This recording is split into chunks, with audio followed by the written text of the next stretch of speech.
یہ ایک سچا واقعہ ہے جو میری دوست کی بیوی کے ساتھ پیش آیا۔ وہ بتاتی ہیں کہ شادی کے بعد 5 سالوں میں گاؤں نہیں گئی۔ اس کا راز انہوں نے بعد میں کھولا۔ بتاتی ہیں کہ میری بہن کی شادی تھی اور مجھے ضروری گاؤں جانا تھا۔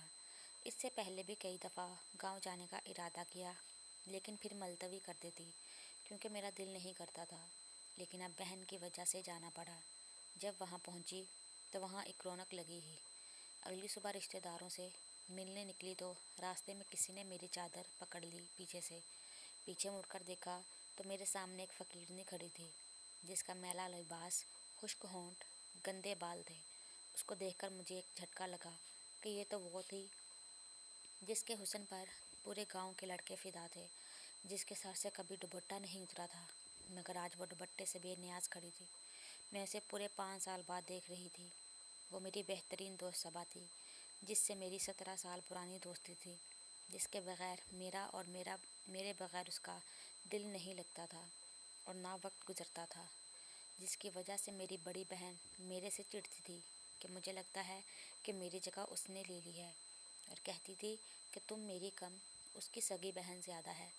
صبا ہمارے گھر کا ایک فرد تھی۔ جب ہم بڑے ہوئے تو ہماری شادی کی باتیں چلنے لگی، لیکن وہ گھبراتی اور فکر مند تھی کیونکہ وہ چاہتی تھی کہ ہماری شادی ایک ہی گھر میں ہو۔ وہ شادی کر کے کہیں مجھ سے دور نہیں جانا چاہتی تھی۔ ایک بار ایک شادی میں ہم لوگ شریک تھے تو ایک خاتون ہمارے پاس آ کر ہمارے نام پتے پوچھنے لگی۔ میں نے اس بات کو زیادہ اہمیت نہیں دی، مگر کچھ دنوں بعد وہ خاتون اپنے دونوں بیٹوں کا ہمارے لیے رشتہ لے کر آ گئی، بڑے بھائی کا میرے لیے اور چھوٹے بھائی کا صبا کے لیے۔ میرے گھر والوں کو رشتہ بہت پسند آیا اور انہوں نے ہاں کر دی۔ صبا کے گھر والوں کی طرف سے بھی ہاں ہو گئی۔ شادی کے دن قریب آ گئے۔ میری بڑی بہن نے مجھے سمجھایا تھا کہ اب تمہارے صبا کے ساتھ 2 رشتے ہیں، دیورانی جیٹھانی کا رشتہ، جو نہایت نازک رشتہ ہے۔ اب تم لوگ ایک ساتھ رہو گے، تم دونوں کو ہر بات میں بہت برداشت سے کام لینا ہوگا۔ میں نے بہن کو کہا کہ ایسا کچھ نہیں ہوگا جو آپ سوچ رہی ہیں۔ میرا اور صبا کا ساتھ بہنوں جیسا ہے۔ ہمارا تو سالوں کا ارمان پورا ہو رہا ہے۔ ہم دیورانی جیٹھانی بعد میں ہیں، دوست پہلے ہیں۔ میں اور صبا شادی کر کے اس گھر میں پہنچ گئے۔ زندگی بہت خوبصورت ہو گئی تھی۔ شادی کے 1 سال بعد میری گود میں میرا بیٹا اور صبا کی گود میں اس کا بیٹا آ گیا۔ میرے میاں کی نوکری شہر میں لگ گئی تھی۔ وہ پڑھے لکھے تھے، اس لیے ان کو شہر میں ہی نوکری ملی تھی۔